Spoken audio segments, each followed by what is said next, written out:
ప్రభుత్వం, for your kind information unit to correct it, కాళేశ్వరంకి కేంద్ర ప్రభుత్వం ఎక్కడ కూడా నిధులు కేటాయించలేదు. స్పెషల్ పర్పస్ వెహికల్ పెట్టుకొని corporation, Kaleshwaram irrigation project corporation ఏర్పాటు చేసుకొని అనేక బ్యాంకుల ద్వారా, అదే విధంగా ఎన్బిఎఫ్సిల ద్వారా, నాన్ బ్యాంకింగ్ ఫైనాన్షియల్ కార్పొరేషన్స్ ద్వారా నిధులు సేకరించి ఆ నిధులను డైరెక్ట్ గా కాంట్రాక్టర్లకు చేరేటట్టుగా చేస్తారు వీళ్ళు. నేనేమంటున్నా, సరే ఏమో ఇంత తిన్నారు అంటే ఎందుకు మరి, ఎందుకు అంటే ఒక ప్రాజెక్ట్ నిర్మాణానికి సంబంధించి కేంద్రం ఎందుకు మరి తెలంగాణ రాష్ట్రాన్ని చిన్న చూపు చూస్తుందా? ఎందుకు నిధులు ఇవ్వలేకపోయింది ఆ విషయానికి సంబంధించి? కాళేశ్వరం ప్రాజెక్ట్ అనేది డిపిఆర్, వాస్కోప్ కి డిపిఆర్ ఇచ్చారండి, డిపిఆర్ తయారు చేయమని ఇచ్చారు. వాస్కోప్ డిపిఆర్ ఇవ్వకన్నా ముందే ఆ ప్రాజెక్ట్ కన్స్ట్రక్షన్ స్టార్ట్ అయింది. ప్రాజెక్ట్ కన్స్ట్రక్షన్ స్టార్ట్ అయిన తర్వాత నువ్వు డిపిఆర్ ని మళ్ళీ కేంద్రానికి పంపించినా కేంద్రం ఒప్పుకోదు.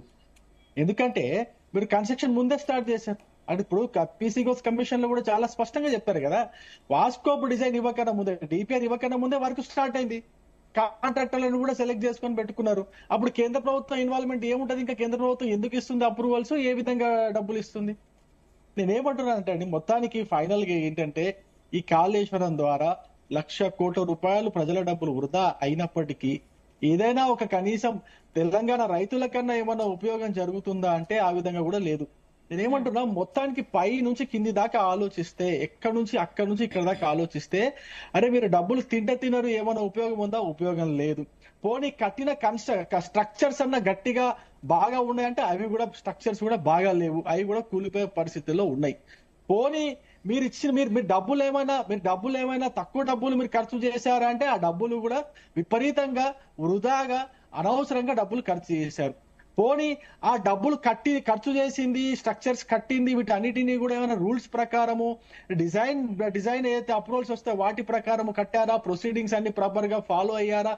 నిపుణుల కమిటీ సూచనలు ఫాలో అంటే ఏది ఫాలో కాలేదు. ఎక్కడని ఇంకా ఇది నిరంకుశత్వం కాకపోతే, ఇది అన్యాయం కాకపోతే, తెలంగాణని దోచుకోవడం కాకపోతే దీన్ని ఏమంటారు? అంటే కరెక్ట్ మీరు చెప్తుంది, కానీ అటు బీఆర్ఎస్ నుంచి మరోలా వినిపిస్తుంది, మేము వ్యాప్కోస్ ఆల్మోస్ట్ 9 రకాల పర్మిషన్స్ అన్ని కేంద్రం నుంచి తీసుకొని ప్రాజెక్ట్ స్టార్ట్ చేస్తామని చెప్పేసి వాళ్ళ వర్షన్ ఉంది. సరే, దాని గురించి క్లారిటీ తీసుకుందాం. వినోద్ గారు, మళ్ళీ కన్ఫ్యూజ్ కాకూడదు, మీరు కన్ఫ్యూజ్ కాకూడదు. 3 బ్యారేజీలు అండి. ఈ 3 బ్యారేజీలకు సంబంధించి పర్మిషన్స్ కి అయితే మీరు కేంద్ర ప్రభుత్వానికి ఇస్తారో 2014లోనే ఇప్పుడు ఉమాభారతి గారు ఉన్నప్పుడు ఇచ్చినటువంటి క్లియరెన్స్, అదొక పర్మిషన్, దాన్ని పట్టుకొని హరీష్ రావు గారు చూపిస్తున్నట్టున్నారు. అదొకటి.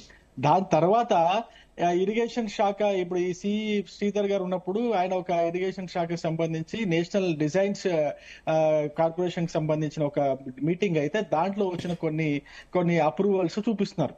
అవి చూపించేసి ఇవే ఫైనల్ పర్మిషన్స్ అంటున్నారు. అట్లా ఉండదండి, అట్లా కాదు.